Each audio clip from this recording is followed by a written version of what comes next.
Olá pessoal, tudo bem? Olha, como prometido, hoje eu vou falar um pouquinho sobre o olhar zoológico. Eu já produzi conteúdo sobre o assunto, pode dar uma olhadinha aqui nas redes sociais. E neste vídeo eu quero falar um pouquinho como você pode evitar esse olhar, tá bom? E eu vou dividir esse vídeo em 2 convites. Vamos para o primeiro convite. Eu já relatei aqui algumas situações em que esse olhar me atravessou, se manifestou, tá certo? Por exemplo, aqui na região metropolitana, Betim, teve um dia que um homem me encarou tanto fixamente, que ele escorregou e bateu a cabeça dele em um poste. Eu estou aqui relatando uma situação, mas existem outras. Por exemplo, além da pessoa me encarar, já teve situações em que a pessoa cutucou quem estava do lado para encarar junto. Ali no ponto de ônibus, a pessoa até mudasse de posição para ter um melhor ângulo em relação ao meu corpo. Fora os olhares de nojo, de reprovação, os olhares acompanhados de uma tentativa real de agressão física e por aí vai. Eu não tenho condição, gente, por exemplo, de ir numa padaria sem receber esse tipo de olhar, de ir num banco, resolver ali um problema, como todo mundo tem. Isso para mim é uma coisa muito desgastante. Eu estou falando da minha vivência. Existem minorias que passam situações muito piores do que essas. E quase sempre esse olhar zoológico está ali, acompanhando tudo.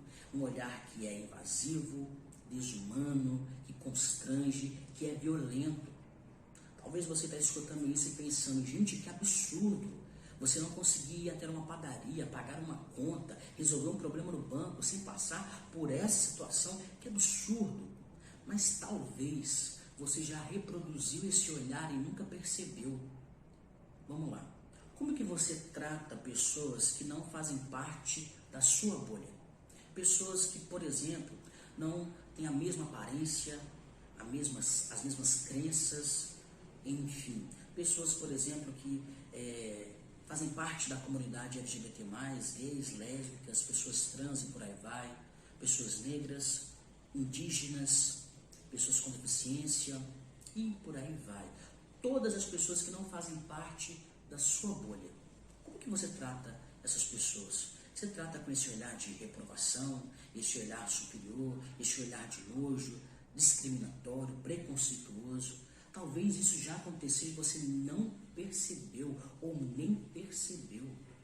Está na hora de fazer essas perguntas. E se você já percebeu que isso acontece, às vezes de uma forma consciente ou de uma forma inconsciente, seja como for, está na hora de mudar isso. A primeira coisa que você precisa fazer é essa pergunta: como que eu trato pessoas que não fazem parte da minha bolha? Você começa realmente a questionar essa questão, entender que existe um problema aqui. A segunda coisa que eu tenho aqui como proposta ou como convite, eu estou partindo daquela discussão mais básica em relação à empatia. Eu confesso de uma forma até um pouco mais rasa, mas já é um começo. Se fosse com você, o que você sentiria? Imagine que você precisa ir até a padaria ou resolver um problema no banco e as pessoas que estão ali na rua param tudo o que estão fazendo para te encarar fixamente, ao ponto de constranger, ao ponto de você ter desejo de sair daquele lugar. Olhar de reprovação, de nojo, risadas, gente apontando o dedo para você.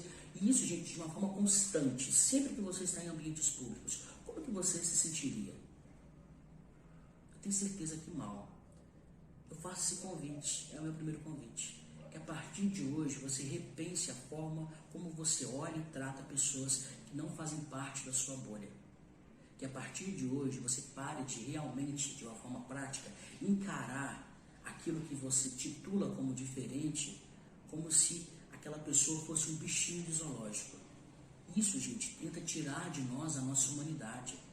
Isso é um absurdo. Então está na hora de você repensar isso. Talvez você pode estar questionando agora mais ou menos assim: eu já escutei esse tipo de questionamento.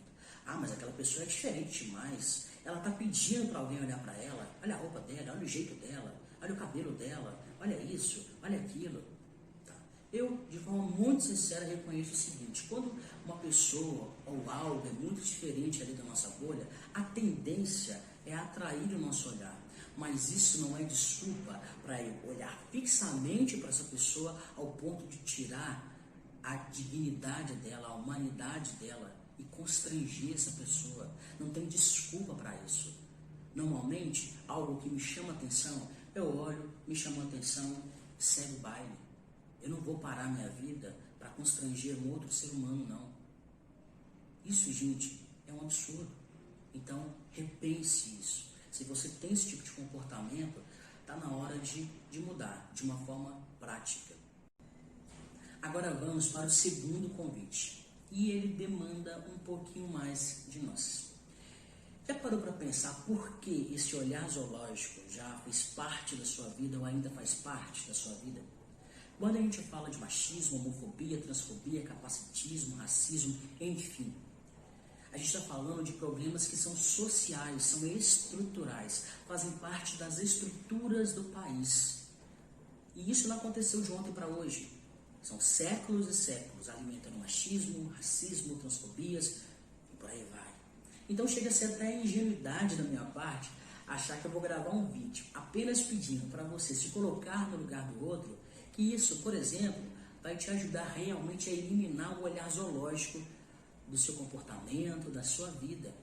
Não vai. Isso pode ser o início da coisa, o início de uma conversa, mas a coisa é um pouquinho mais aprofundada.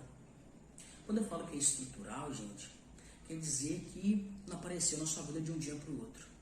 Na maioria das vezes você já naturaliza esse olhar zoológico, mas não consegue naturalizar a presença de pessoas que não fazem parte da sua bolha, que não são parecidas, que não têm a mesma crença que você.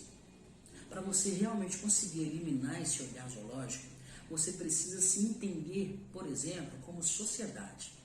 Essa provocação, vamos lá.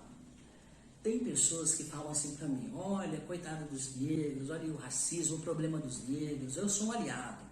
Olha, o racismo não é um problema apenas da comunidade negra, é um problema social. Se é social, esse problema também envolve você. Quantas vezes você foi racista, machista, transfóbico, até sem perceber que você estava fazendo isso, mas você estava ali, praticando isso. Porque você faz parte dessa sociedade. De alguma forma, isso acaba se refletindo no teu comportamento, no teu jeito de pensar, no teu jeito de falar, de agir, no seu comportamento, esse olhar, esse trato que você tem com pessoas, por exemplo, que não faz parte da sua bolha. Sendo assim, você precisa buscar mais informações para desconstruir isso e construir outras coisas. O que você sabe, por exemplo, de racismo estrutural?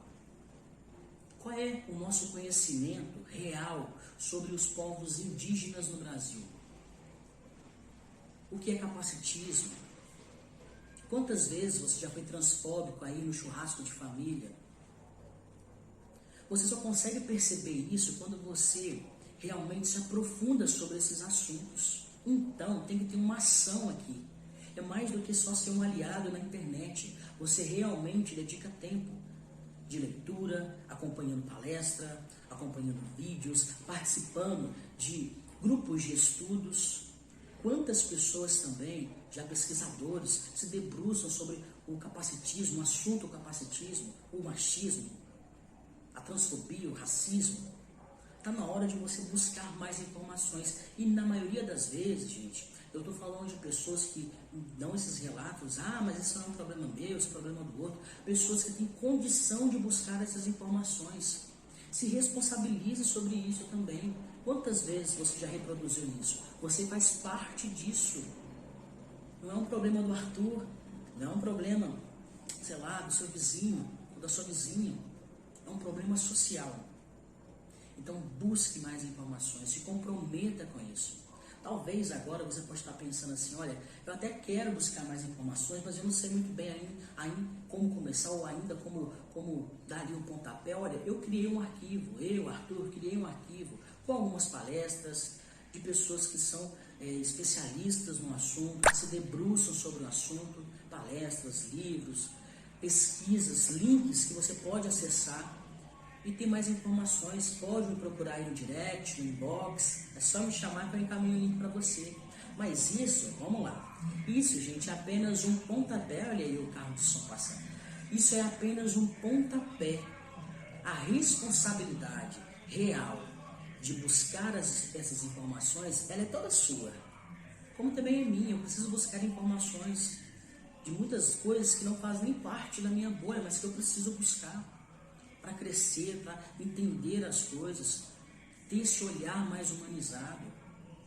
É mais do que uma força de vontade, é ação para valer. Então tenha essa ação, entendendo que você faz parte dessa sociedade. Quando eu falo essa força de vontade, me dá aquela sensação assim, eu estou fazendo um favor de ler isso, olha como eu sou muito bom, não faz parte do meu grupo, mas eu estou lendo. Não, é social. Se é social, faz parte. Você faz parte também. Então está na hora de ler mais, buscar mais informações, entendendo qual é o seu papel nisso tudo. E como eu disse, vou disponibilizar o link, mas isso, gente, é uma responsabilidade sua, que seja só um pontapé para você buscar mais e mais informações, se entendendo, tá bom? Entendendo o teu papel nisso tudo e caminharmos realmente juntos. E vamos dar tchau pro carro de som e até a próxima.